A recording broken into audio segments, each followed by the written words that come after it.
How you doing, guys? Professor EDC with another first impressions video, and today we have none other than the Bastard Knives Utopia. This is a Spanish design from two friends, and produced in China by an OEM, Chinese OEM. It is, oh man, I just gotta come out and say it straight up. I love the knife. I love the design. I love the finishes. Check out that stonewash, this mirror polish stonewash. Just gorgeous, gorgeous. It's like a dagger-like shaped blade with a very subtle, very subtle recurve. Check out that swedge. No false edge. I'm sorry, no secondary edge here. On the swedge, it's a false edge. And even just have a look. How does it go? There we go. The name of the company, Bastard Knives, right there on the back of the blade. That is very well thought out. Here the logo of Bastard Knives, to each their own. And here we have, if my eyes don't fail me, M390, and they are numbered. Here we can see, look at that stonewash. God, I love that stonewash. Reminds me a lot of the Spyderco Drunken finish. This is 140 out of 200. Carbon fiber, very twilled, I think it is carbon fiber, very good quality. Look at the tab here for left carry. That's also a very nice detail. Titanium liners, titanium backspacer. I don't believe, do I have a, let's see, the titanium clip. Yep, definitely. And it's a button lock. And this is a very fidgety, very fidgety knife.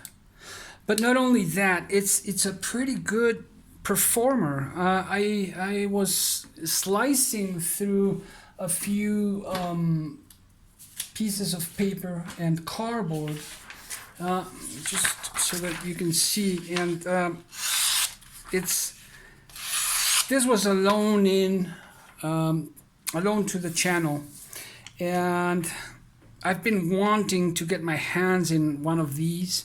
Unfortunately, I didn't get my hands on a prototype. I would have loved that, because I would have been able to make a note about this knife, and that would be the one and only deal breaker for me. But before we get into that, let's check out the Utopia. Also the name, I love the name Utopia. It's just a fantastic name, the meaning of that. So let's see, how are we going to do this? Let's see if we can, let me move this up so you're able to see, move the mat. 9 inches full length, blade length, edge length is at 4, what? No. Yeah, I thought that was too big. There we go. That's more like it. Yeah, there we go. 8 inches full length. Blade length is at just under 3.5. Just a hair under 3.5 inches of blade length.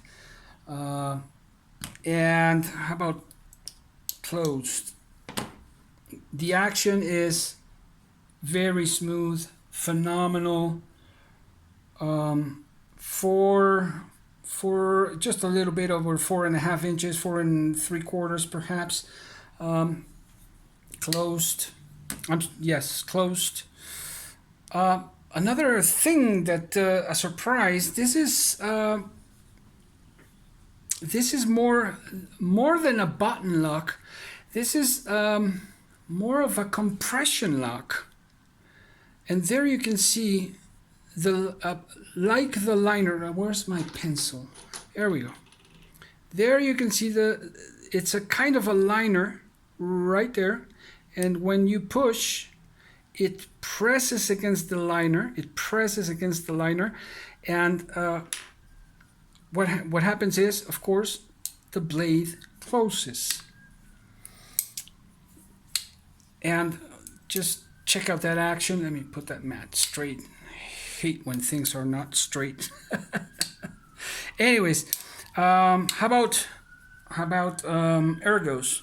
Very nice ergos. I do feel the clip, the pocket clip. And this is one of the points I would like to touch upon. I would have loved a different clip. This is like a very common spoon clip, and a very common clip amongst just QSP and CJRB and Kubi, and not to say anything bad about those brands. They have great things, but I would have. It's just very a clip that it's similar in those brands, and although it's titanium, I would have loved something more comfortable and more elegant to this fantastic knife. So that's a nitpick, just a nitpick. What else? Let's weight it, shall we? And go into the comparisons. Not grams, that's for Spanish. Ounces, there we go. Ounces. That's it. And it weighs 4.63 ounces. So it's not lightweight, but it's not heavy, at least not for me. Just the look of it. I love a good, subtle recurve. And I love recurves anyway, but if it's subtle, it's just way better. Easier to sharpen, at least in stones, on stones. It's just a great looking knife, isn't it? I'm gonna let you just look at that. I'm gonna shut up and let you just admire.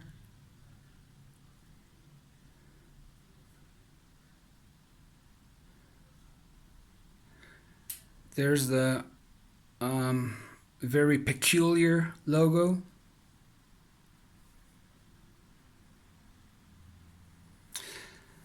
And it feels like you do have a hefty knife in hand.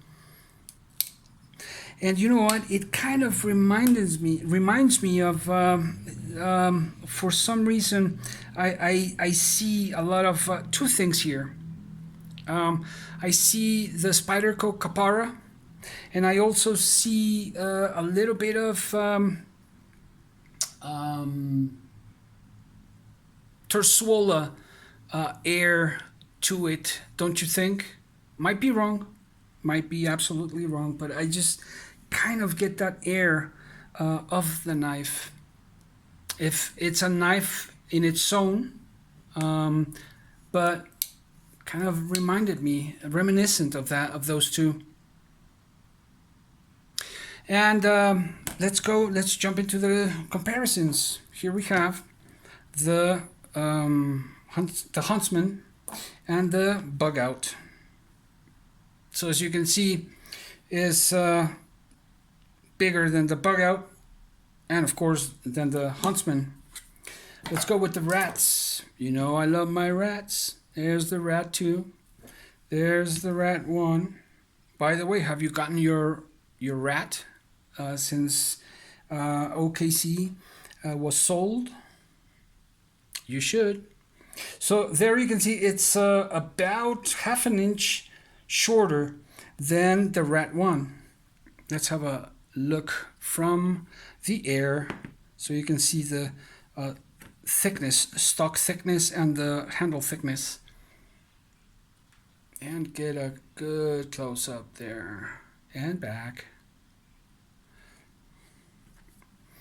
Talking about stock thickness, I haven't done this in a while, and that's because there's no battery left in this thing. I gotta change it. Anyways, too bad.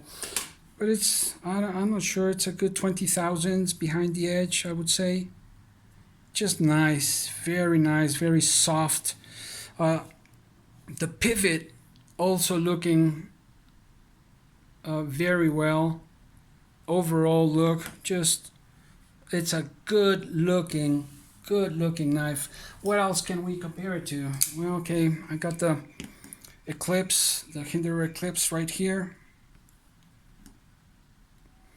So you can have that look, and then what else? I also have my Pioneer, Jack Wolf Pioneer right there. So, oh, check out that combo. Talking about combos, I've been talking about combos of slip joints and modern knives, and this is a fantastic combo right here. Check that out.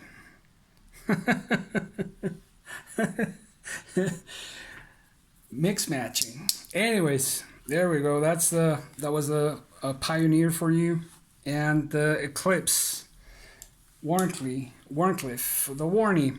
So, what is the big hiccup on this knife? I believe it's meant for light and medium use because of this button. As fun as it makes it, there is one thing that if you're a user like me, then it presents an obstacle, and that is when you take the hammer grip like this and you're pulling. What happens? Did you see that?